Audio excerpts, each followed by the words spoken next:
La tempête de neige qui faisait rage à l'extérieur du domaine Moretti était suffisamment froide pour tuer un homme en quelques minutes, mais le cœur des personnes à l'intérieur était encore plus froid.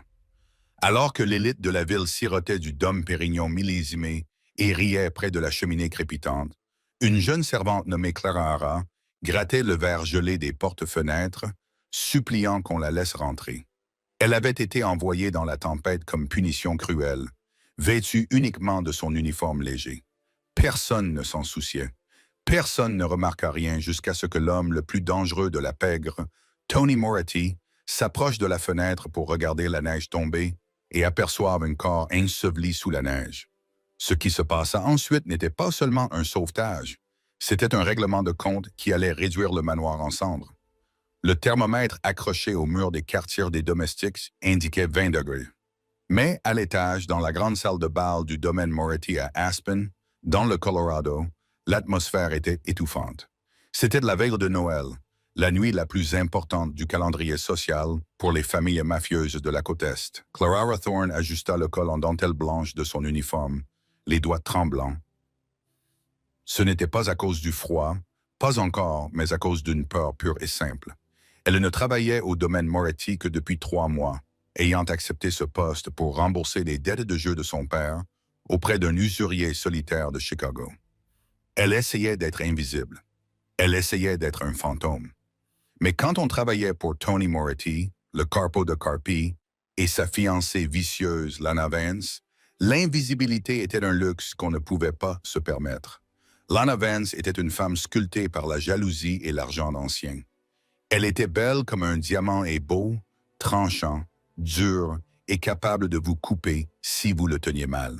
Elle détestait Clara Hara, non pas parce que Clara Hara avait fait quelque chose de mal, mais parce qu'il y a 3 semaines, Tony avait complimenté Clara Hara sur son café. Ce seul moment de gentillesse de la part du roi de glace lui-même avait fait de Clara Hara une cible. « Tu es là, ma fille ?» Clara Hara se figea, tenant en équilibre un plateau en argent chargé de flûtes en cristal remplies de Shadow Margaux. Elle se retourna et vit Lana debout près des immenses porte-fenêtres qui donnaient sur la terrasse. Lana portait une robe Valentino cramoisie qui coûtait plus cher que ce que Clara Hara gagnerait dans 10 ans. Ses yeux, cependant, étaient prédateurs. « Oui, mademoiselle Vance, » murmura Clara Hara en baissant la tête. « J'ai l'impression d'avoir perdu ma boucle d'oreille. » Lana parlait suffisamment fort pour attirer l'attention de ses amis hypocrites, mais suffisamment bas pour échapper à l'attention des hommes qui discutaient affaires dans le coin. « Ma boucle d'oreille est en diamant, celle que Tony m'a offerte pour nos fiançailles. » Clara Hara scruta le sol en marbre poli. « Je peux vous aider à la chercher ici, mademoiselle. »« Oh, je ne l'ai pas perdue ici, idiote. » Lana ricana en sirotant son vin. « Je prenais l'air. Je l'ai perdue sur la terrasse. » Clara Hara regarda les portes vitrées. Derrière elle, un vide blanc tourbillonnait violemment. Le météorologue avait qualifié cette tempête de tempête du siècle. Le vent soufflait à 80 km/h et la température avait chuté à 10 degrés. « Mademoiselle Vance, » balbutia Clara Hara, les jointures de ses doigts blanchissant sur le plateau. « Il y a une tempête de neige dehors. Nous pourrions peut-être attendre que la tempête passe ou je peux demander au jardinier de... » Lana s'avança, la main levée. Elle ne frappa pas Clara Hara. Au lieu de cela, elle gifla le dessous du plateau en argent. Crash! Les flûtes en cristal se brisèrent contre le marbre. Du vin rouge éclaboussa l'ourlet de la robe immaculée de Lana et imprégna le tablier de Clara Hara. Le bruit fit taire les conversations voisines. « Regarde ce que tu as fait! » Lana hurla, jouant immédiatement la victime. « Espèce d'idiote maladroite! Tu as ruiné ma robe! » Madame Gable, la gouvernante en chef, une femme qui avait depuis longtemps vendu son âme pour rester à son poste, se précipita vers Lana, qui était bien disposée à son égard. « Clara Hara, mon Dieu, qu'est-ce qui ne va pas chez toi? C'est toi qui as frappé le plateau. » Clara Hara haleta, les larmes aux yeux. « Menteuse !» siffla Lana. Elle se pencha vers elle, baissant la voix jusqu'à murmurer d'un ton venimeux. « Tu vas sortir et tu vas retrouver ma boucle d'oreille. Si tu ne la trouves pas, je dirai à Tony que tu l'as volée. Et tu sais que les Morettes font aux voleurs, n'est-ce pas? Ils ne se contentent pas de les licencier, ils les font disparaître. La menace planait dans l'air, lourde et suffocante. Clara Hara connaissait les histoires. Elle savait pour les chaussures en béton et les doigts manquants. Elle regarda Madame Gable pour lui demander de l'aide, mais la vieille femme se contenta de ricaner.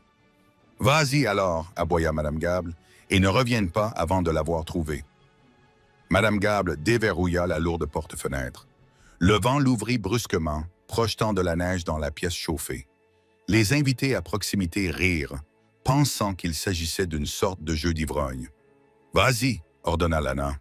Tremblante, Clara sortit. Elle ne portait pas de manteau, elle ne portait pas de bottes, juste ses fines ballerines noires standards et son uniforme en coton. Dès qu'elle franchit le seuil, le froid la frappa comme un coup physique. Il lui coupa le souffle. Avant qu'elle puisse faire demi-tour pour supplier qu'on lui donne un manteau, la porte se referma derrière elle. Clic. La serrure s'enclencha. Clara se retourna et se mit à frapper contre la vitre. « S'il vous plaît, laissez-moi juste prendre un manteau, s'il vous plaît. » À l'intérieur. Lana tourna le dos à la fenêtre, riant tandis qu'elle faisait signe à un serveur pour commander un autre verre. Madame Gable tira les lourds rideaux de velours, bloquant la vue sur la tempête, bloquant Clara. Clara était seule dans le blizzard. Elle serra ses bras autour d'elle, ses dents claquant instantanément. « D'accord, sanglota-t-elle. D'accord, trouve juste la boucle d'oreille. 5 minutes, trouve-la. » Elle tomba à genoux dans la neige. Elle était déjà profonde de 30 centimètres. Elle commença à fouiller la poudre glaciale, ses doigts s'engourdissant en quelques secondes. Elle rampait sur les dalles de la terrasse, cherchant à tâtons le bordure d'un diamant. 1 minute passa. Puis 5, puis 10. Le froid ne se limitait plus à sa peau. Il était dans son sang. Ses mouvements devinrent lents. Sa vision commença à se brouiller. Elle rampait à nouveau vers la porte, frappant sur la vitre, mais ses mains étaient si gelées qu'elles ressemblaient à des morceaux de bois. Elle ne sentait plus de l'impact. Elle cria, mais le vent arracha le son de sa gorge et le dispersa dans la nuit. « Ils ne vont pas ouvrir la porte », réalisa-t-elle avec une terrifiante lucidité. « Lana ne veut pas de la boucle d'oreille, elle veut ma mort. » Clara s'effondra contre la balustrade en pierre de la terrasse, la neige s'accumulant autour de ses jambes. Ses paupières étaient lourdes. Le froid mordant avait laissé place à une étrange chaleur séduisante. C'était le stade final de l'hypothermie. Elle se recroquevilla en boule, la tête posée sur ses genoux, ressemblant à un tas de linge sale abandonné dans la neige. À l'intérieur du manoir, la fête battait son plein. L'odeur du canard rôti et des aiguilles de pain emplissait l'air. Mais dans le bureau privé du 2e étage, Tony Moretti s'agitait. Tony Enzo Moretti n'était pas un homme qui aimait les fêtes. Il les tolérait. À l'aube de la famille criminelle Moretti, les apparitions étaient un mal nécessaire. Il devait montrer sa force, sa richesse et son unité, surtout avec les rumeurs selon lesquelles la famille Russo tentait d'empiéter sur son territoire à New York. Il se tenait près de la cheminée dans son bureau lambrissé d'acajou, sirotant un verre de scotch de 50 ans d'âge.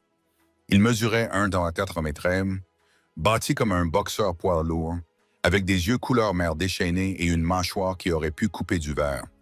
Il avait 32 ans et était déjà l'homme le plus redouté de la côte Est. « Enzo, chéri !»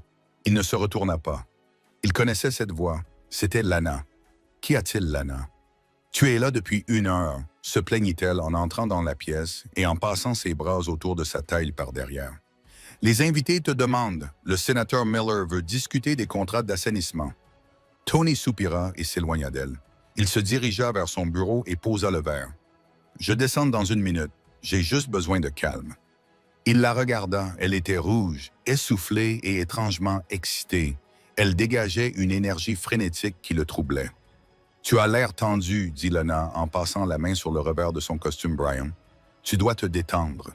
Je me suis occupé d'un petit problème de nuisible en bas. La soirée va être parfaite. Un problème de nuisible. » Tony haussa un sourcil. « De quoi parles-tu? »« Oh, de rien. Juste des problèmes de personnel. Madame Gable s'en est occupée. » Elle sourit un peu trop largement. « Descends, je veux danser. » Tony la fixa du regard. Il n'avait jamais vraiment aimé Lana. Leur fiançailles était une alliance stratégique entre les Moret et les Vance, une famille de banquiers qui blanchissait l'argent du cartel. Mais ces derniers temps, sa cruauté devenait difficile à ignorer. « Vas-y, » dit-il d'une voix basse. « Je descends dans 5 minutes. » Lana fit la moue, mais partit en fermant la porte derrière elle. Tony expira et desserra sa cravate. Il se dirigea vers la fenêtre. Son bureau donnait sur la terrasse arrière et les vastes jardins qui descendaient vers le lac gelé. La tempête de neige faisait rage. Les projecteurs installés sur le toit perçaient la neige tourbillonnante, illuminant le patio d'un blanc éclatant. Il regarda la neige tourbillonner, fasciné par la violence de la nature. C'était la seule chose au monde qu'il ne pouvait contrôler. Son regard se posa sur le patio situé juste en dessous de la salle de bal. La neige était immaculée, intacte, s'accumulant en congère contre la balustrade en pierre. À l'exception d'un endroit, Tony plissa les yeux. Il y avait une bosse contre la balustrade au loin. Elle ressemblait à un sac de pommes de terre ou peut-être à un coussin provenant du mobilier d'extérieur que le personnel avait oublié de rentrer. Il prit une gorgée de scotch et s'apprêta à se détourner. C'est alors que la bosse bougea. Ce fut d'un mouvement minuscule, presque imperceptible, une main tombant d'un genou. Le cœur de Tony s'arrêta de battre. Il laissa tomber son verre. Celui-ci se brisa sur le parquet. Le liquide ambré se répandit partout. Mais il ne l'entendit pas. Il pressa son visage contre la vitre froide de la fenêtre. Ce n'était pas un coussin, c'était une personne. Il vit le tissu noir, la dentelle blanche d'un col, une femme de chambre. « Qu'est-ce que c'est que ça ?» marmonna-t-il. Il ouvrit le loquet de la fenêtre, ignorant le souffle d'air glacial qui envahit la pièce. Il se pencha. « Eh !» rugit-il dans le vent. « Qui est-ce là ?» Pas de réponse. La silhouette était immobile. La neige recouvrait déjà ses épaules, enfouissant ses cheveux. Tony ne réfléchit pas. Il n'appela pas la sécurité. Il n'appela pas Madame Gable. L'instinct qu'il avait maintenu en vie pendant les guerres de mafia prit le dessus. L'instinct de protéger ce qui lui appartenait. Et tous les occupants de cette maison, jusqu'à la plus humble des servantes, étaient sous sa responsabilité. Il fit demi-tour et se précipita vers la porte. Il traversa le couloir comme un ouragan, contournant le grand escalier et descendant celui des domestiques 2 marches à la fois. Il fit irruption dans la cuisine, surprenant les cuisiniers. « Patron !» balbutia le chef cuisinier. « Hors de mon chemin !» rugit Tony. Il ouvrit d'un coup de pied la porte de service qui menait au patio. Le vent hurlait, essayant de le repousser, mais Tony était inébranlable. Il sortit dans la neige, ses chaussures en cuir italien s'enfonçant instantanément. « Bonjour !» cria-t-il. Il pataugea dans la neige, le froid lui transperçant instantanément son costume. S'il avait déjà aussi froid après 10 secondes, il ne pouvait imaginer ce que ressentait la personne allongée par terre. Il atteignit la silhouette et tomba à genoux. Il attrapa l'épaule et retourna la personne. Tony eut le souffle coupé. C'était de la nouvelle Clara. Il se souvenait d'elle. Il se souvenait d'elle parce qu'elle était la seule personne dans cette maison qui ne le regardait pas avec peur ou cupidité. Elle le regardait avec une tristesse tranquille qui reflétait la sienne.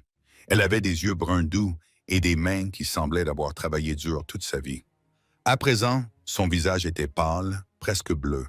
Ses lèvres étaient gercées et violettes. Ses cils étaient collés par des cristaux de glace. « Clara, » grogna-t-il en la secouant. « Clara, réveille-toi. » Elle ne répondit pas. Sa peau était terriblement froide au toucher. Tony posa une main sur son cou, cherchant son pouls. Il était là, faible, battant comme celui d'un oiseau mourant. Elle était en train de mourir, ici même, à 6 mètres de l'endroit où ses invités mangeaient du caviar. Une rage comme Tony n'en avait jamais ressenti explosa dans sa poitrine. Ce n'était pas la colère froide et calculée d'un homme d'affaires. C'était la fureur brûlante d'un prédateur dont le territoire avait été violé. Il la prit dans ses bras. Elle était incroyablement légère, comme un os creux, la tête penchée en arrière contre son épaule, la joue glacée pressée contre son cou. « Je te tiens », murmura-t-il avec férocité dans son oreille gelée. « Je te tiens, ne t'avise pas de mourir. » Il se leva, la serrant contre sa poitrine, la protégeant du vent de son propre corps. Il se retourna vers la maison à travers la vitre des portes-fenêtres. Il pouvait voir la fête. Il vit Lana rire, tenant le salon, un verre de vin à la main. Il vit Madame Gable sourire à un serveur. Ils avaient l'air à l'aise. Ils avaient l'air heureux. Tony donna un coup d'épée dans la porte. Boum! Il donna un autre coup de pied, plus fort. Boum! À l'intérieur. La musique s'arrêta. Les têtes se tournèrent. Tony n'attendit pas que quelqu'un déverrouille la porte. Il recula, stabilisa Clara dans ses bras et leva sa lourde botte. Dans un rugissement d'effort, Il écrasa le mécanisme de la serrure avec son talon. Le bois se fendit, le métal grinça. Les doubles portes s'ouvrirent brusquement, heurtant les murs intérieurs avec une violence qui fit hurler la moitié des invités. Le vent et la neige s'engouffrèrent dans la salle de bal, suivis par Tony Moretti. Il ressemblait à un démon surgissant de la glace. Ses cheveux étaient ébouriffés par le vent, son costume couvert de neige, ses yeux brûlaient d'un feu mortel, et dans ses bras, il tenait le corps gelé et inerte de la servante. La salle devint silencieuse comme une tombe. Le seul bruit était celui du vent hurlant qui s'engouffrait par la porte ouverte derrière lui. Lana laissa tomber son verre. Tony balaya la salle de deux regards, qui s'arrêta sur sa fiancée. Qui? La voix de Tony était grave, calme, mais suffisamment terrifiante pour atteindre tous les coins de la salle silencieuse. Qui l'a mise là? Personne ne répondit. Tony s'avança dans la lumière, serrant Clara plus fort dans ses bras. J'ai dit, qui a verrouillé la porte? Le silence dans la salle de bal était absolu, seulement rompu par le sifflement de la tempête qui s'engouffrait par les portes brisées. Tony se tenait là, tel un titan de rage, de l'eau ruisselant de son costume. La jeune fille inconsciente était pressée contre sa poitrine. Son regard balaya la pièce, s'arrêtant sur des visages qu'il connaissait depuis des années. Des politiciens, des partenaires commerciaux, des capos de la mafia. Aucun d'entre eux n'osa croiser son regard. « J'ai posé une question, » dit Tony, sa voix prenant un ton terriblement calme. « Qui l'a mise là? » Madame Gable, la gouvernante en chef, s'avança en tremblant. Elle se tordait les mains, le visage pâle. « Monsieur Moretti, c'était une mesure disciplinaire. Elle a cassé un plateau. Elle a désobéi. » Désobéi. Tony répéta le mot comme s'il avait un goût de poison. Il baissa les yeux vers le visage bleuâtre de Clara Hara. « Vous l'avez donc condamnée à mort? »« Non, non, monsieur. » Bégaya Madame Gable. Elle était juste censée chercher la boucle d'oreille de Mademoiselle Vance. Nous ne savions pas qu'elle était encore dehors. Nous pensions qu'elle était revenue par la cuisine. « Menteuse, » cracha Tony. La porte était verrouillée. J'ai dû la défoncer. Il tourna son regard vers Lana. Elle se tenait près du buffet, le visage plus indigné que coupable. Elle posa son verre de vin avec un bruit sec. « Oh, pour l'amour du ciel, Enzo. » Lana soupira en lissant sa robe. « Arrête d'en faire autant. Ce n'est qu'une femme de chambre. Elle fait probablement semblant pour attirer l'attention. Regarde-la. Elle est sale. Tu vas abîmer ton costume. » La salle retint son souffle. Même les criminels endurcis présents dans la pièce semblaient mal à l'aise. Tony s'avança lentement vers Lana. Chaque pas était lourd, délibéré. La foule s'écarta comme la mer Rouge. Il s'arrêta à quelques centimètres d'elle. Le froid qui émanait de lui était palpable. « Elle fait semblant, » murmura Tony. Il déplaça légèrement Clara Hara afin que sa main gelée et sans vie pende devant Lana. « Touche-la, je ne la toucherai pas, » rugit Tony, le son résonnant sous le plafond voûté. Lana tressaillit, terrifiée. Elle tendit un doigt manucuré et effleura la main de Clara Hara. La main de Clara Hara. Elle recula instantanément. « Mon Dieu, elle est glacée. Elle est en train de mourir, » dit Tony, les yeux plongés dans l'âme de Lana. « À cause d'une boucle d'oreille. »« C'était un diamant, » hurla Lana, sa défense s'effondrant d'une bouderie. « Celle que tu m'as donnée. Elle l'avait perdue. Elle devait la retrouver. » Tony la fixa pendant une longue seconde agonisante. Puis il regarda la bague de fiançailles à son doigt. « Tu accordes plus de valeur à une pierre qu'à une vie humaine. C'est la différence entre nous, Lana. Je tue mes ennemis. Toi, tu tortures des innocents. » Il lui tourna le dos, rejetant complètement son existence. Marco, son consiglier, Marco, un homme avec une cicatrice sur la joue et une âme plus sombre que celle de Tony, sortit de l'ombre. « Patron, videz la pièce, » ordonna Tony. « Tout le monde dehors, la fête est finie. »« Mais le sénateur, » commença Marco. « Peu m'importe que le président des États-Unis soit ici. Faites-les sortir immédiatement. Et appelez le Dr. Rises. Dites-lui que s'il n'est pas là dans 10 minutes, je réduirai son cabinet en cendres. »« Oui, patron. » Alors que Marco commençait à aboyer des ordres à l'équipe de sécurité pour qu'elle conduise les invités confus et effrayés vers la sortie, Tony regarda Madame Gable. « Vous, dit-il. » Madame Gable gémit. « Monsieur, je ne faisais que suivre les ordres. »« Faites vos valises, » dit Tony froidement. « Vous avez 1 heure pour quitter cette propriété. Si je vous revois ici après cela, les loups de la forêt mangeront bien ce soir. » Madame Gable fondit en larmes et s'enfuit de la pièce. Lana tenta d'attraper le bras de Tony alors qu'il se dirigeait vers les escaliers. « Enzo, tu n'es pas sérieux. Tu m'humilies devant tout le monde à cause d'une servante. Où vas-tu? » Tony continua d'avancer. « Je l'emmène dans la suite principale. »« La suite principale? » s'écria Lana, le visage rouge de rage. « C'est notre chambre. Tu ne peux pas mettre cette sale petite rat dans notre lit. » Tony s'arrêta sur la dernière marche. Il ne se retourna pas. « Ce n'est pas notre chambre, Lana. C'est ma chambre, et pour l'instant, tu n'y es pas la bienvenue. » Il monta les escaliers, emportant la jeune fille qui se gelait lentement dans ses bras, laissant sa fiancée hurler au milieu des ruines de la fête de Noël. La suite principale du domaine Moretti était une forteresse de luxe. Une immense cheminée dominait l'un des murs, et le lit était assez grand pour accueillir 4 personnes. Mais Tony ne voyait rien de toute cette opulence. Tout ce qu'il voyait, c'était la terrifiante teinte bleue des lèvres de Clara Hara. Il claqua la porte d'un coup de pied et la déposa délicatement sur les draps de soie. Elle était si raide qu'il avait l'impression de coucher un mannequin. « Tiens bon, murmura-t-il, les mains agiles. Tiens bon, Clara Hara. » Il connaissait le protocole à suivre en cas d'hypothermie. Il avait passé du temps dans les Alpes italiennes pendant ses années de formation. On ne pouvait pas simplement les jeter sous une douche chaude. Le choc aurait arrêté son cœur. Il fallait les réchauffer lentement, à partir du cœur. Mais d'abord, il fallait enlever les vêtements mouillés. Tony n'hésita pas. Il n'y avait rien de sexuel dans ses gestes. C'était purement clinique, motivé par le désespoir.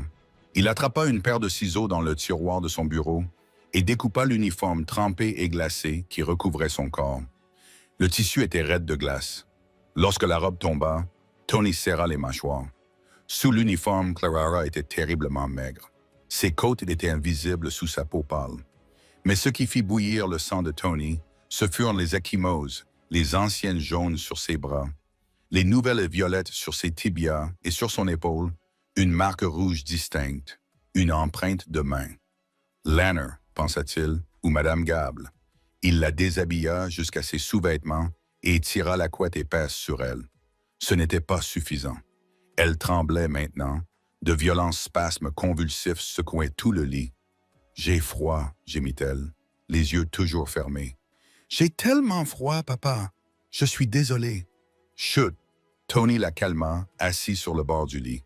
Il attrapa la télécommande et régla le thermostat de la chambre à 85 degrés F. Il courut vers la cheminée et jeta 3 grosses bûches sur les braises mourantes, les attisant jusqu'à ce qu'une chaleur intense envahisse la pièce. La porte s'ouvrit brusquement.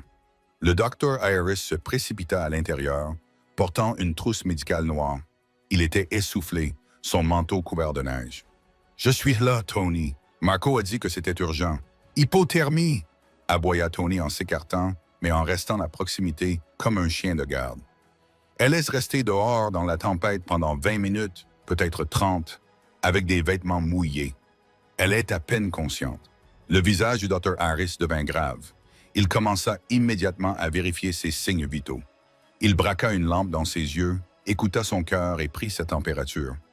Sa température centrale est de 33 degrés, dit Harris en s'affairant à mettre en place une perfusion intraveineuse. Elle souffre d'hypothermie modérée. Les frissons sont en fait un bon signe. Cela signifie que son corps continue de lutter. Si elle cesse de trembler avant de se réchauffer, nous aurons des problèmes. « Que faisons-nous » demanda Tony, les poings serrés. Il se sentait impuissant, un sentiment qu'il détestait. « Des liquides chauds » dit Harris en suspendant une poche de solution saline. Nous devons augmenter sa température corporelle et sa chaleur physique, avec des sources de chaleur externes. Le médecin regarda Tony. Les couvertures électriques sont une bonne solution, mais le moyen le plus efficace de transférer de la chaleur dans une situation comme celle-ci, si nous n'avons pas de baignoire à disposition, est le contact physique. Elle a besoin d'un radiateur humain. Tony ne cligna pas des yeux. « D'accord, Tony. » Harris l'avertit en baissant la voix. « C'est une femme de chambre. Tu es l'aube. Si tu te mets dans ce lit, je me fiche des titres. Harris, si elle meurt, je tiendrai tout le monde dans cette maison pour responsable, y compris moi-même. » Tony ôta sa veste de costume, sa cravate et sa chemise mouillée.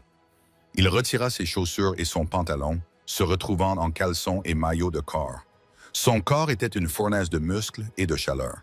Il grimpa dans le lit et se glissa sous les couvertures derrière Clara. Le choc de sa peau froide contre la sienne fut violent. C'était comme serrer un bloc de glace dans ses bras. Mais il ne se retira pas. Il la serra contre lui, enroulant ses grands bras autour de son petit corps, la pressant contre sa poitrine. Il entrelaça ses jambes avec les siennes, essayant de lui transmettre autant de chaleur que possible. « Tout va bien », murmura-t-il dans ses cheveux, qui sentaient la neige et le shampoing à la vanille à bon marché. « Je suis là. Tu es en sécurité. » Clara gémit, ses dents claquant si fort qu'il pouvait sentir les vibrations dans ses propres os. « Mais s'il te plaît, ne ferme pas la porte à clé. »« La porte est ouverte », murmura Tony en lui frottant vigoureusement les bras pour stimuler la circulation sanguine. « Personne ne te laissera jamais dehors. » Le Dr. Harris les observa un instant, surpris par la tendresse dans les yeux du chef mafieux. Il avait soigné Tony après des combats au couteau et des fusillades. Il l'avait vu casser les doigts d'hommes sans scier. Il ne l'avait jamais vu regarder quelqu'un avec autant de protection. « Je vais surveiller son rythme cardiaque », dit Harris doucement, en approchant une chaise du lit. « Continue de lui parler. Garde-la consciente si tu peux. » Pendant l'heure qui suivit, la pièce resta silencieuse, à l'exception du crépitement du feu et de la respiration saccadée de Clara. Tony était allongé là, la tenant dans ses bras, devenant son point d'ancrage. Lentement, douloureusement, les violents frissons commencèrent à s'atténuer. Sa peau commença à perdre cette texture cireuse et mortelle. Clara remua. Ses paupières s'ouvrirent. Sa vision était floue. Tout ce qu'elle pouvait sentir, c'était la chaleur. Une chaleur intense, accablante, et une odeur de bois de santal, de scotch et de quelque chose de masculin et de rassurant. Elle tourna légèrement la tête et vit un mur de muscles. Elle leva les yeux et vit une mâchoire rugueuse, couverte d'une barbe naissante. « Monsieur Moretti », dit-elle d'une voix rauque à peine audible. Tony baissa les yeux, ses yeux gris s'adoucissant. Doucement. « N'essaie pas de bouger. Suis-je morte? » « Non, » répondit Tony fermement. « Vous êtes dans ma chambre. Vous êtes en sécurité. » Les yeux de Clara s'écarquillèrent de panique. Elle essaya de s'enfuir, mais ses membres étaient lourds et faibles. « Votre chambre malvance, elle va me tuer. Elle a dit qu'elle me ferait disparaître. »« Lana n'est pas là, » dit Tony, sa voix se durcissant à la mention de sa fiancée. Il la serra dans ses bras juste assez pour l'empêcher de se faire mal. « Et elle ne te touchera plus jamais, tu comprends? » Clara le regarda, perplexe. « Pourquoi? Pourquoi es-tu venu me chercher? »« Parce que, » dit Tony en écartant une mèche de cheveux humides de son front, « je t'ai vu et j'ai réalisé que j'avais été aveugle pendant trop longtemps. » Soudain, la porte de la chambre a claqué. « Enzo !» La voix de Lana a retenti dans le couloir. « Ouvre cette porte, je sais que tu as ça là-dedans. Mon père est au téléphone. » Clara a tressailli, enfouissant son visage dans l'oreiller. « Elle va me faire du mal. » L'expression de Tony est passée de protectrice à meurtrière en une fraction de seconde. Il a regardé le Dr. Harris. Restez avec elle.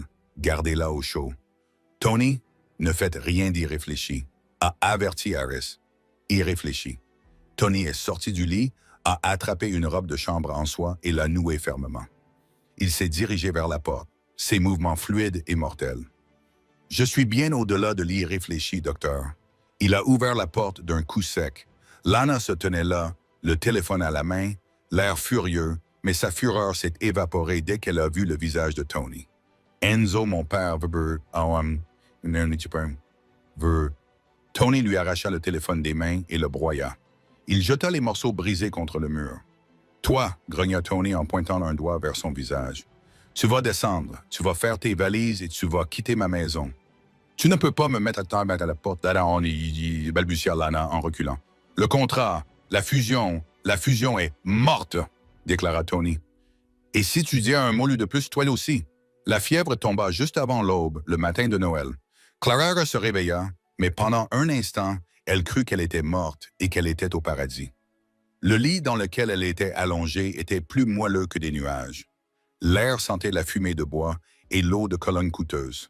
Elle étira ses jambes, s'attendant à ressentir le froid glacial des quartiers des domestiques, mais elle sentit plutôt la chaleur des draps en flanelle contre sa peau. Elle ouvrit les yeux. La pièce était baignée de la douce lumière grise d'un matin enneigé. Elle était immense, au moins 4 fois plus grande que l'appartement dans lequel elle avait grandi. Tu es réveillé. Clara sursauta et remonta la couette jusqu'à son menton. Tony Moretti était assis dans un fauteuil en cuir près de la cheminée, en train de lire un dossier. Il semblait différent du patron terrifiant qu'elle avait aperçu dans l'ombre au cours des 3 derniers mois. Il portait un pull en maille torsadé gris foncé et un pantalon de survêtement. Il semblait humain, mais le pistolet posé sur la table d'appoint à côté de sa tasse de café rappelait brutalement qui il était.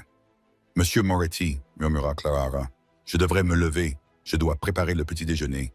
Madame Gable va me tuer. » Tony ferma le dossier et se leva. « Madame Gable n'est plus là, Clara, et tu ne prépares pas le petit déjeuner. Tu vas le manger. » Il se dirigea vers un chariot roulant et le poussa vers le lit.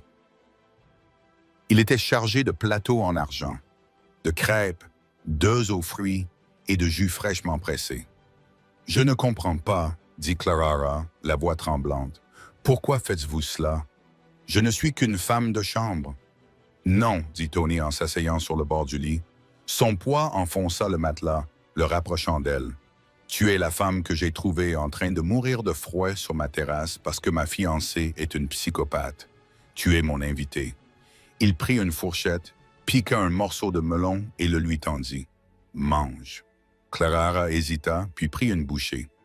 La douceur explosa dans sa bouche. Elle n'avait pas réalisé à quel point elle avait faim. Elle mangea rapidement, oubliant ses manières, poussée par un besoin primitif de se nourrir. Tony la regardait, une étrange tension dans la poitrine. Il lui versa du café. Doucement. « Tu vas te rendre malade. » Quand elle eut assez mangé, elle repoussa l'assiette. « Merci.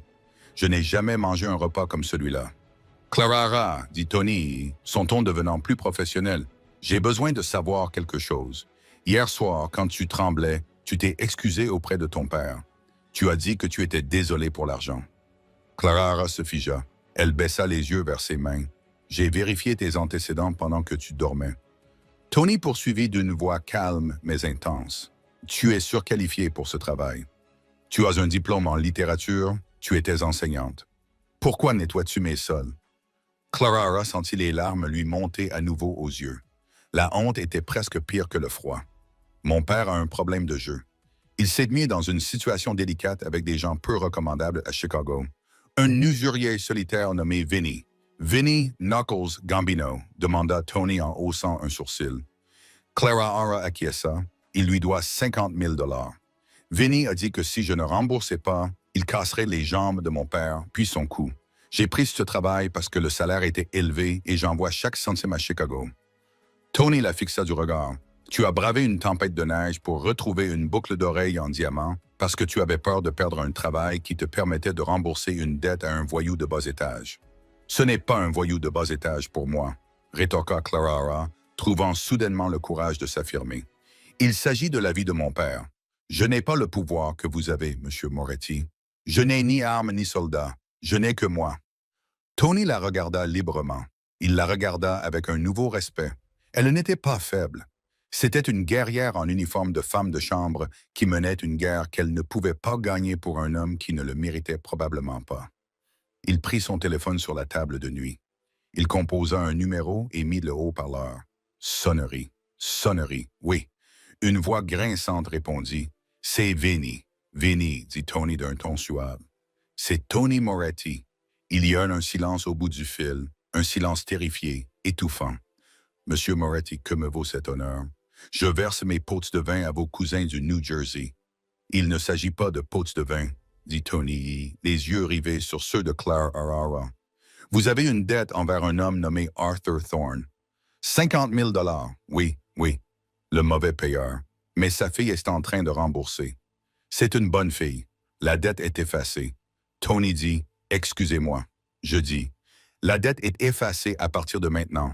Et vous allez rembourser chaque centime que la fille vous a envoyé jusqu'à présent. Vous allez le virer sur son compte avant midi. » « Mais, Monsieur Moretti, c'est mon argent, Vinny. » La voix de Tony a baissé d'une octave, devenant la voix du diable en personne. « Arthur Thorne est désormais sous ma protection. Sa fille est sous ma protection. Si vous vous approchez d'eux, si vous les appelez, si vous pensez seulement à eux, je prendrai l'avion pour Chicago et je vous écorcherai vif avec un éplucheur de pommes de terre. Est-ce clair? Oui, oui, patron. Considérez que c'est fait. Tony raccrocha et jeta le téléphone sur le lit. Clara resta assise là, stupéfaite. Elle avait la bouche ouverte. Le poids qui lui écrasait la poitrine depuis 2 ans venait de disparaître. « Vous, murmura-t-elle, vous venez de... Pourquoi? Parce que, dit Tony en tendant sa grande main chaude pour recouvrir la sienne. Je n'aime pas les brutes, et j'ai réalisé hier soir que j'en avais laissé une vive chez moi depuis trop longtemps. Clara regarda sa main posée sur la sienne.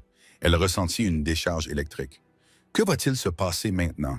Maintenant, dit Tony en se levant, tu te reposes et quand tu seras prête, nous irons faire des courses parce que j'ai brûlé ton uniforme et tu ne porteras plus jamais un de ces trucs. Je ne peux pas accepter ça, protesta faiblement Clara. Je ne peux pas te rembourser. Tony se retourna vers la porte, un petit sourire rare jouant sur ses lèvres. Je ne t'ai pas demandé de paiement, Clara, mais si tu insistes, tu peux te joindre à moi pour le dîner ce soir. Pas pour servir, pour manger. Il quitta la pièce, laissant Clara fixer le feu, le cœur battant plus fort que jamais dans le froid. Mais en bas, l'atmosphère était loin d'être romantique. Marco attendait dans le couloir, le visage sombre. « Patron, dit Marco, nous avons un problème. »« Lana. » Marco acquiesça. Elle n'est pas simplement partie. Elle est allée directement voir son père et les Vance. Ils ne prennent pas bien la rupture. La paix au domaine Moretti dura exactement 6 heures. Et en début d'après-midi, la neige avait cessé de tomber, laissant le monde recouvert d'un manteau blanc immaculé. À l'intérieur, Clara explorait timidement la bibliothèque, vêtue d'un pull en cachemire et d'un jean que l'assistant de Tony lui avait miraculeusement procuré. Elle se sentait comme une imposteur. Mais chaque fois qu'elle passait devant un miroir, elle voyait une femme qui revenait lentement à la vie. Tony était dans son bureau, la salle de guerre, les yeux rivés sur une rangée d'écrans. « Ils ont gelé les comptes, » dit Marco en tapant furieusement sur son ordinateur portable. « La Vance Family Bank gère 40% de nos opérations de blanchiment. Ils ont signalé toutes les activités suspectes. Le fisc va commencer à fouiner dès demain. » Tony serra les mâchoires. « Je savais qu'il tenterait un chantage financier. C'est la seule chose que les banquiers savent faire. »« Il y a pire, » dit Marco hésitant. « Ils ont coupé la chaîne d'approvisionnement des conteneurs maritimes dans le port de Newark. Ils nous mettent de la pression, Enzo. Ils veulent que tu ramasses ton chapeau. » Tony frappa du poing sur le bureau. « Je préfère brûler tout mon argent plutôt que d'épouser cette femme. »« Patron, vous devez voir ça. » Un agent de sécurité l'interrompit en pointant l'un des écrans. Sur l'écran, un SUV noir s'arrêtait devant l'entrée principale. Ce n'était pas une équipe tactique. C'était une seule voiture. Une femme en sortit. C'était Lana. Elle portait un manteau de fourrure blanc et d'énormes lunettes de soleil, ressemblant à une star de cinéma. Elle tenait une grande enveloppe dans sa main et l'agita devant la caméra de sécurité. « Laissez-la entrer, » ordonna Tony en plissant les yeux. « Patron, ça pourrait être un piège, » avertit Marco. « Elle est seule. Conduisez-la dans le hall et gardez Clara à l'étage. » 10 minutes plus tard, Lana se tenait dans le grand hall, regardant autour d'elle avec un rictus. Lorsque Tony descendit les escaliers, elle lui adressa un sourire froid et calculé qui n'atteignait pas ses yeux. « Joyeux Noël, chérie, roucoula-t-elle. « Tu as 5 minutes, dit Tony en s'arrêtant en bas des marches. « Avant que je demande à la sécurité de te jeter dans un banc de neige toujours aussi agressif, soupira Lana. Elle tapota l'enveloppe contre sa paume. « Je suis ici pour proposer une trêve. Mon père est très contrarié, Enzo. Il pense que tu as été irrationnel. Il est prêt à débloquer vos avoirs et à oublier toute cette histoire de femme de chambre si vous présentez des excuses publiques et fixez une date pour le mariage. Disons le jour de la Saint-Valentin. » Tony rit. C'était un rire sombre et sec. « Vous pensez que je suis corruptible? Vous avez essayé de tuer une femme innocente. Lana, c'est fini entre nous. » Le sourire de Lana s'évanouit. « Elle n'est personne, Enzo. Une servante, et tu es prêt à sacrifier un empire pour elle. Pourquoi? Pour avoir quelqu'un dans ton lit. Elle a plus de dignité dans son petit doigt que toi dans toute ta lignée, dit Tony. Sors d'ici. » Le visage de Lana se déforma en une grimace hideuse. « Je m'attendais à ce que tu dises ça. C'est pour ça que j'ai pris une assurance. » Elle ouvrit l'enveloppe et en sortit une photo. Elle la brandit. Tony plissa les yeux. C'était une photo granuleuse prise de loin. Elle montrait un homme âgé sortant d'une boulangerie à Chicago. Il avait de l'air fatigué et portait un manteau usé. « Arthur Thorne », dit Lana, la voix pleine de malice. Le père de Clara, un gentil vieillard qui vit sur la 4e rue. Tony sentit son sang se glacer. « Si tu touches à lui… »« Oh, je n'ai pas besoin de le toucher, hein, dit Lana d'un ton léger. Mon père a des associés à Chicago. Ils le surveillent en ce moment même. »« Si je ne les appelle pas, dit-elle en regardant sa montre en diamant, dans 30 minutes, je leur dirai que tout est réglé. Ils rendront visite à Arthur. Et les accidents sont si fréquents en hiver. Les trottoirs glissants, les fuites de gaz. Tu n'oserais pas, grogna Tony en s'avançant. Essaye donc, siffla Lana. Tu m'as humilié, Enzo. Tu l'as choisi, elle. Maintenant, tu as le choix. Tu peux garder ta petite servante, mais son père mourra. Ou tu peux la renvoyer dans le caniveau où est sa place et m'épouser.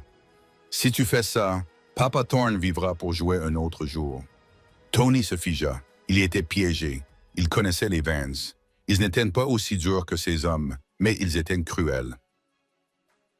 Ils engageraient quelqu'un pour brûler une maison avec un homme à l'intérieur, juste pour marquer le coup. Il leva les yeux vers le palier du 2e étage. Clara se tenait là. Elle avait tout entendu. Son visage était aussi blanc que la neige dehors. Elle agrippait la rampe si fort que ses jointures étaient translucides. « Clara, » dit Tony, la voix brisée. Clara descendit lentement les escaliers. Elle regarda la photo dans la main de Lana, puis Tony. Elle vit la douleur dans ses yeux. Elle vit le choix impossible auquel il était confronté. Elle passa devant Tony et se plaça devant Lana. « Tu es un monstre, » dit Clara doucement. Lana rit. « Et toi, tu es un parasite, un cafard qu'il faut écraser. » Clara se tourna vers Tony. Des larmes coulaient sur son visage, mais sa voix était ferme. « Tony, tu m'as sauvé la vie. Tu as payé la dette de mon père. Tu m'as offert le plus beau Noël que j'ai jamais eu. Je ne te laisserai pas perdre l'empire de ta famille à cause de moi. Et je ne laisserai pas mon père mourir. »« Clara, non, » dit Tony en tendant la main vers elle. Clara recula. « Je partirai. » Elle regarda Lana. « Si je pars, si je disparais et que je ne le revois plus jamais, tu laisseras mon père tranquille. »« Clara, arrête, » rugit Tony. « Je m'en occuperai. Tu ne peux pas t'en occuper sans déclencher une guerre qui fera des morts. » Clara s'écria en le regardant avec un amour tragique. « Je ne suis qu'une servante, Tony. Tu es le roi, c'était un beau rêve. Mais c'est fini. » Elle se tourna vers Lana. « Rappelle tes hommes. Je pars. » Lana sourit victorieusement. « Tu es intelligente. Tu as 10 minutes pour faire tes valises. »« Non, » dit Tony. L'atmosphère dans la pièce changea. Elle devint lourde, chargée d'ozone. Tony passa la main derrière son dos et sortit un pistolet de sa ceinture. Lana eut le souffle coupé. « Enzo, tu ne peux pas me tirer dessus. Je suis une Vance. Je ne vais pas te tirer dessus, » dit Tony calmement. Il se dirigea vers les portes principales et les verrouilla. Clic. Il se retourna vers eux, les yeux brûlants d'une lueur chaotique et terrifiante. « Tu as menacé ma famille, Lana.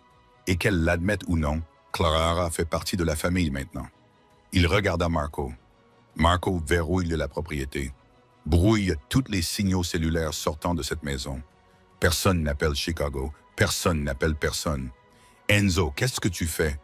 Lana poussa un cri en regardant son téléphone alors que les barres de signal disparaissaient. Si je n'appelle pas dans 20 minutes, alors nous avons 20 minutes, dit Tony en attrapant Lana par le bras et en la traînant vers la bibliothèque. Marco, prépare l'équipe. Nous allons à Chicago. Il regarda Clara. Je t'ai dit que je te protégerais. Je le pensais. Nous ne nous rendons pas. Nous partons en guerre. La bibliothèque du domaine Moretti se transforma en salle de guerre.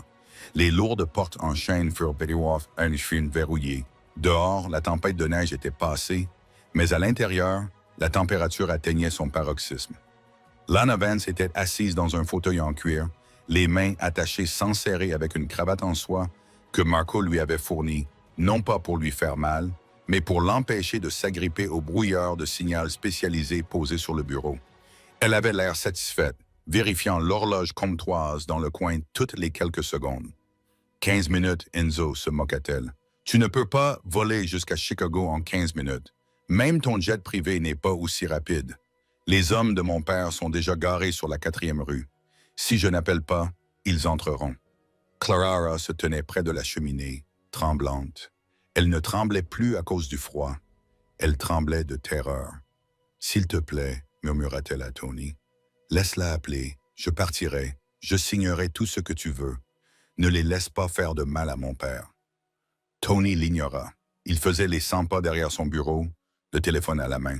Il avait débloqué une fréquence unique, une ligne cryptée et sécurisée qu'il était le seul à pouvoir utiliser. « Tu as raison, Lana, » dit Tony en s'arrêtant pour la regarder. « Je ne peux pas être à Chicago dans 15 minutes. Mais je n'ai pas besoin d'être là-bas pour détruire ton monde. » Il appuya sur la touche « Appel ». « Qui appelles-tu » se moqua Lana. « La police, ils sont à la solde de mon père. »« Non, » répondit Tony d'un ton sombre. « J'appelle un homme qui préfère l'argent à la loi et grâce à toi, je viens de le rendre très riche. » L'appel fut connecté. « Oui, Vinny, » aboya Tony, « c'est Moretti. Monsieur Moretti. » La voix à l'autre bout du fil était nerveuse mais enthousiaste. « J'ai reçu le virement bancaire. Généreux. Très généreux. La dette de la fille est effacée, et même plus. Nous sommes quittes. »« Nous ne sommes pas encore quittes, » dit Tony, les yeux rivés sur le visage terrifié de Lana. « J'ai un travail pour toi, un bonus, le double de ce que je viens de t'envoyer. »« Je t'écoute. Tu sais où habite Arthur Thorne? 4th Street. Oui, je le sais. J'ai surveillé l'endroit. Il y a 2 hommes dans une berline garée dehors, dit Tony, jetant un coup d'œil à la description que Lana avait bêtement fournie plus tôt. Ils travaillent pour la famille Vance. Dans 12 minutes, ils vont essayer d'entrer dans la maison et de tuer Arthur. Clara eut le souffle coupé et se couvrit la bouche de la main. Tuer le vieil homme. Vinny semblait offensé. C'est mauvais pour les affaires. Ils rapportent beaucoup d'argent en ce moment. Je veux que tu les arrêtes, ordonna Tony. Prends tes gars. Va là-bas maintenant. Et Vinny, je ne veux pas qu'ils soient arrêtés. Je veux qu'on leur envoie un message. Compris, patron, dit Vinny. La ligne fut coupée. Tony posa le téléphone sur le bureau en mode haut-parleur. Il regarda Lana. « Maintenant, nous attendons. »« Tu bluffes, » balbutia Lana, bien que sa confiance s'effritait. « Tu as appelé un requin solitaire. Mon père a engagé des professionnels. D'anciens militaires. Vinny a grandi dans les bas-fonds de Chicago, » dit Tony en se servant un verre. « Tes professionnels se battent pour un salaire. Vinny se bat parce qu'il aime ça. » Les minutes s'écoulaient. 202. Le silence dans la pièce était suffocant. Clara priait, les yeux fermés. Lana transpirait, son maquillage commençait à couler. Soudain, le téléphone sur le bureau a vibré. Un appel entrant. Tony a répondu, « Au rapport ». Le son qui a rempli la pièce n'était pas une voix. C'était le chaos. Des coupes de feu, des cris, le bruit écœurant du métal contre le métal. « Sortez de mon quartier !» La voix de Vinny a rugi dans le haut-parleur, suivi du bruit d'un fusil à pompe. C'est le territoire de Moretti maintenant. D'autres coupes de feu, un cri de douleur qui n'appartenait certainement pas à Vinny. Puis le silence, un silence lourd, rempli de parasites. « Vinny ?» demanda Tony calmement. « C'est réglé, patron. » À l'état, Vinny. 2 types, des SUV. Ils ne dérangeront plus jamais Arthur ni personne d'autre. Et Arthur, il va bien. Il regarde par la fenêtre en se demandant pourquoi sa pelouse est en feu. Mais il est en sécurité. J'ai 2 de mes gars sous le porche. Personne ne le touche. Clara s'effondra dans le fauteuil, sanglotant de soulagement. Tony regarda Lana. Son visage était devenu gris. « Tu as manqué ton rendez-vous, » dit Tony doucement. « Et tes hommes sont morts, ce qui signifie que tu n'as plus aucun moyen de pression. » Lana se débattit contre la cravate en soie. « Mon père va te détruire. Il retirera le financement de la banque. »« Il ne fera rien, » l'interrompit Tony, « parce qu'il y a 10 minutes, pendant que tu jubilais, Marco a envoyé un dossier à la SEC et au FBI. Toutes les transactions douteuses que la banque de ta famille a blanchies pour les cartels au cours des 5 dernières années. Tout est révélé, Lana. D'ici demain matin, l'Empire Vance sera saisi par le gouvernement fédéral. Tu n'es plus une atout.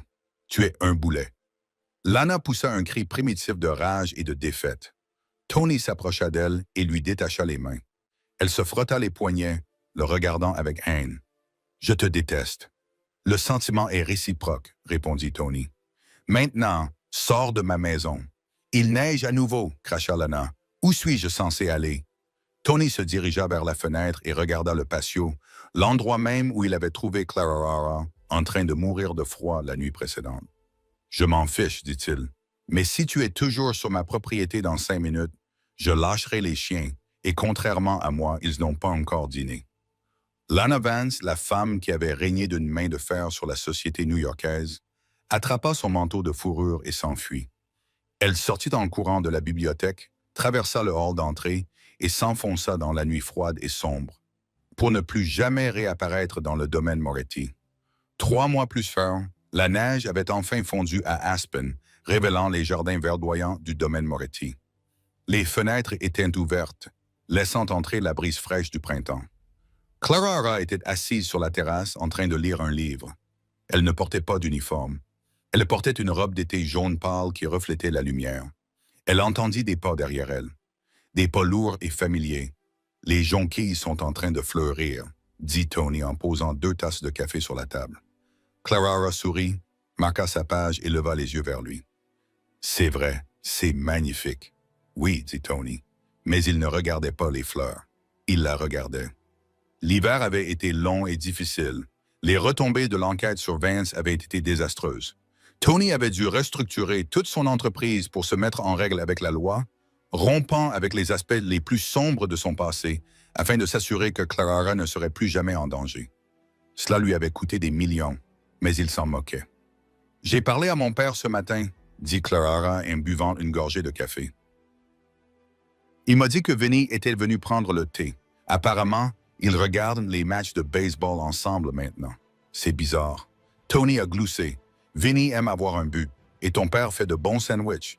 Il s'est assis à côté d'elle. La tension qui le recouvrait comme une armure avait disparu. Il semblait plus jeune, plus léger. Clara O'Hara. Il a commencé à parler d'un ton sérieux. Oui, j'ai réfléchi au contrat. Le cœur de Clara O'Hara fit un bond. Quel contrat? Le contrat de travail? Dit Tony en fouillant dans sa poche. Techniquement, tu n'as jamais démissionné et je ne t'ai jamais licencié. Oh! Dit Clara O'Hara en baissant les yeux. Tu veux que je recommence à travailler? Je peux le faire. La cuisine me manque parfois. Non, dit Tony. Je mets fin à ton contrat de travail avec effet immédiat. Clara O'Hara sentit un frisson glacial lui parcourir la poitrine. Tu me mets à la porte. Non, dit Tony doucement. Il glissa de sa chaise et s'agenouilla sur les dalles de la terrasse. Clara O'Hara eut le souffle coupé. Tony sortit une petite boîte en velours de sa poche. Ce n'était pas l'énorme pierre précieuse qu'il avait offerte à Lana. C'était une élégante bague vintage sertie d'un saphir de la couleur de l'océan profond, ou peut-être de la couleur d'un ciel orageux qui s'était enfin dégagé. « Je te licencie en tant que femme de chambre, » dit Tony, les yeux brillants d'une intensité qui fit s'arrêter le monde. « Parce que je veux t'embaucher pour un autre poste, un poste permanent. Mais sans congé maladie, » Clara rit à travers ses larmes. « Quel est le titre du poste? »« Épouse, » murmura Tony. « Partenaire, reine. Tout ce que tu veux. Sois simplement mienne, s'il te plaît. » Clara regarda l'homme qui l'avait sorti de la neige, l'homme qui avait brûlé son propre royaume pour sauver son père, l'homme qui l'avait réchauffé alors qu'elle était gelée. « Oui, murmura-t-elle. Oui, Enzo. » Il glissa la bague à son doigt. Elle lui allait parfaitement. Tony se leva et la serra dans ses bras. Il l'embrassa. Et cette fois, il n'y avait plus de froid, plus de peur, plus d'obscurité. Il n'y avait que de la chaleur. Alors qu'ils s'embrassaient, un seul flocon de neige tardif tomba du ciel et atterrit sur la joue de Clara. Il fondit instantanément au contact de la chaleur de sa peau, rappelant une dernière fois que l'hiver était terminé et que le printemps avait enfin commencé. Quel incroyable voyage! De la glace dans la neige à la domination de l'Empire, l'histoire de Clara O'Hara prouve que parfois, les hivers les plus froids mènent aux fins les plus chaudes. Tony Moretti n'était pas seulement un parrain de la mafia, c'était un homme qui attendait une raison de s'améliorer. Et il a trouvé cette raison dans l'endroit le plus improbable. Cela nous rappelle avec force que la véritable force ne réside pas dans le pouvoir que l'on détient, mais dans ceux que l'on est prêt à protéger.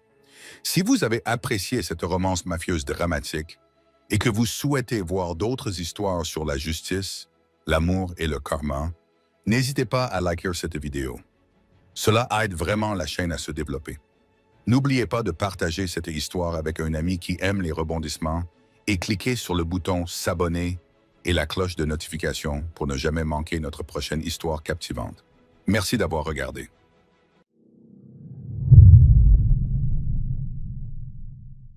Ich war nie Leistungssportler. Oder habe generell nicht viel Sport gemacht, aber ja. Ich mir schon vorstellen, wenn man Leistungssportler war, so sein Leben lang. Oder also, keine Ahnung, in seiner Kindheit oder so, dass man dann irgendwann sagt, so, Digga, Sport, kein Bock mehr. It's he. Nothing see. No, don't over-rotate. Warum? Was? Digga. Diese random Mates. One mid, Teo mid. Don't over-rotate, don't over-rotate. Hab ich nicht, ich hab nur gesmoked, obwohl ich das gar nicht muss, weil Astra da ist, ich Idiot. Need Amphor to play my ears. He could be in garage now. So, ich muss gleich die langen Textnachrichten lesen. One more mid. Spike mid. down mid.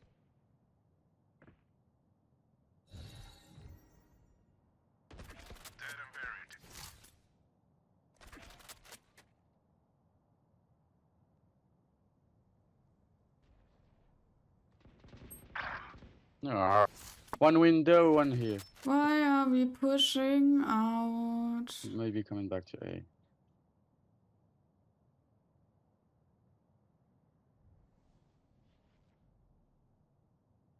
Thirty seconds left. I think it's You over. should run. Yeah.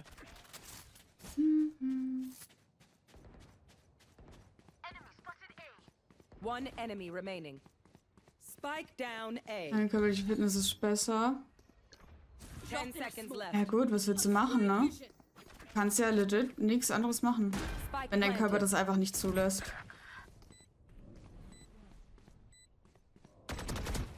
Bitte peek mit mir, danke.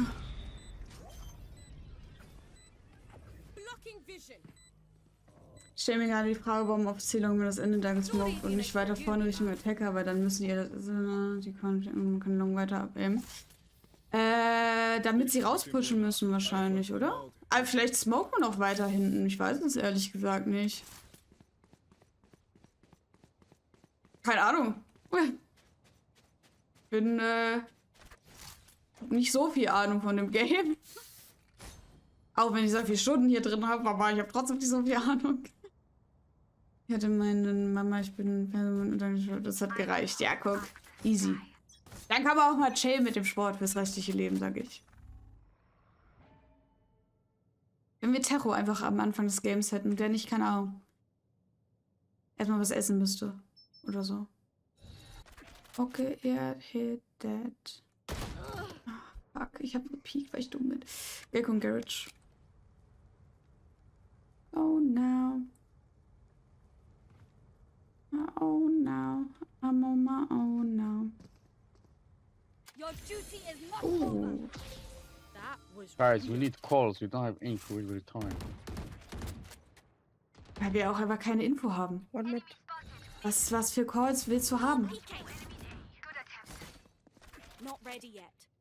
Also, let's be honest. Gecko is A.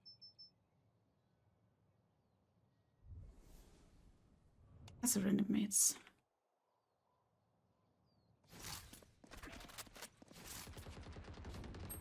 I was wrong, yeah, baby, I was wrong, yeah. Guys, everyone is playing alone. Giving 3 kills. Ah, ich 30 mute den seconds gleich. left. Bro, Say, shut say. up. Holy shit. It's A. You shut up, bro. Pointy mute. Alle Fresse halten jetzt hier.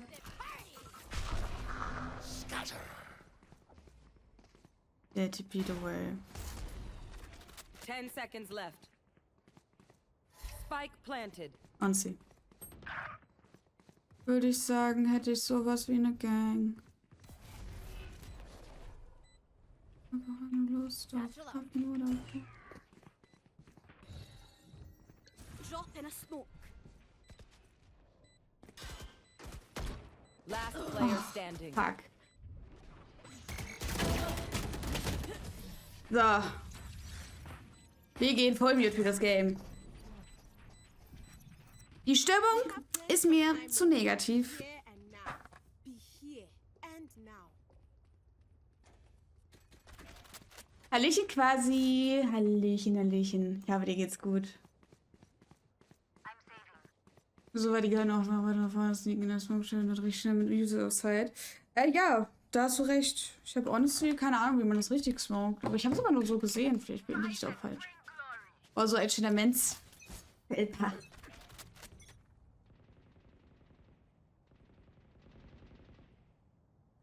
Also Sportler wie Niveaumacher. Wie geht's euch? Oh ja, ich bin ein bisschen durch heute. Ich weiß auch nicht warum. Aber sonst geht's mir ganz gut. Ich hoffe, dir auch.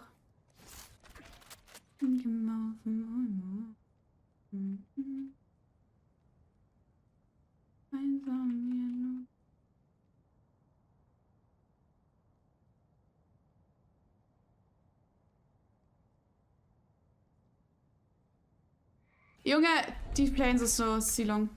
Drop in a smoke. Wie hat man gerade gesagt, ich bin eklig geworden? Wer hat dir das gesagt? Weil ich LOL schaue? Wer hat dir das gesagt? Wie respektlos. Ach, das ist aber auch, keine Ahnung, das stört mich auch ein bisschen an LOL.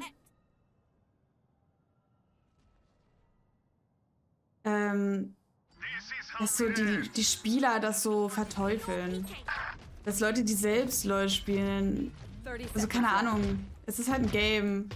Wenn du darauf keinen Bock hast, dann ist fein, aber verteufelt auch nicht die Leute, die darauf Bock haben, ne? Timer ist ein gutes Beispiel dafür. Timer ist einfach ein G. planted. Timer mag einfach kein LOL, das heißt, er geht einfach in den LOL, spielt seine Eier und geht nicht hin und flamet LOL, weil es so ein Kackspiel ist, you know? Weil man Leuten einfach den Spaß versauen möchte. Oh Gott, hast du mich erschrocken.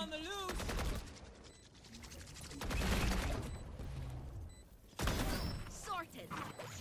One enemy remaining. That's 3. My ult is ready. No peeking. Last player standing. Back like I never left. That was close.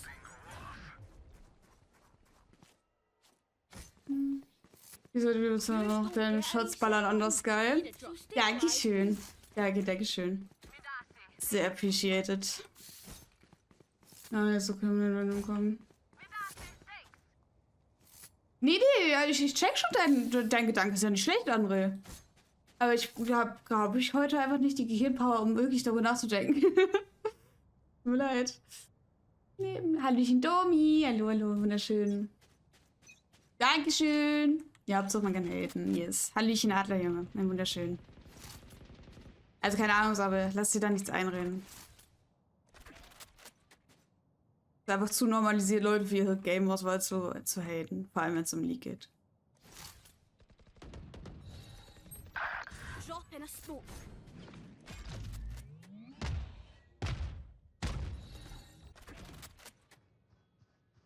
Danke für den Lurk, TNT.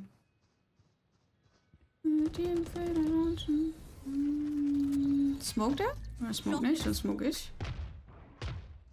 Love over Hate, Rede. Be at peace. Ah, der Swing war es nicht. Der Swing war es nicht. Anne, hattest du gestern Klausur geschrieben oder stehe ich jetzt, Last player standing. bin ich jetzt dumm?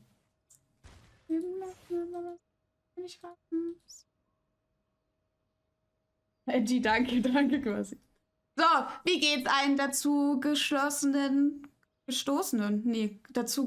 Wie geht's uns? Hattet ihr alle einen wunderschönen guten Morgen? Willkommen. Sorry, war ein bisschen fokust.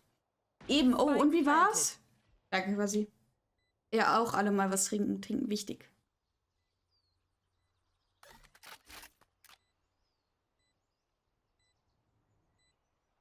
Jetzt so als at the moment. Ich hoffe, du haust dir gut Schmerztabletten. Also, die verschriebenen Schmerztabletten vom Arzt, hoffentlich. Ne? Nach einer OP nicht auf Schmerztabletten verzichten. Ihr müsst nicht stark sein. Aber weiterhin gute Besserung natürlich. Well played. Ohne Albklausel so undankbar. Ich sag ehrlich, ohne... Also, ich weiß nicht. Last round in the half. Eine Klausur, die keine Altklausur hat, ist einfach asozial. Vielleicht sind wir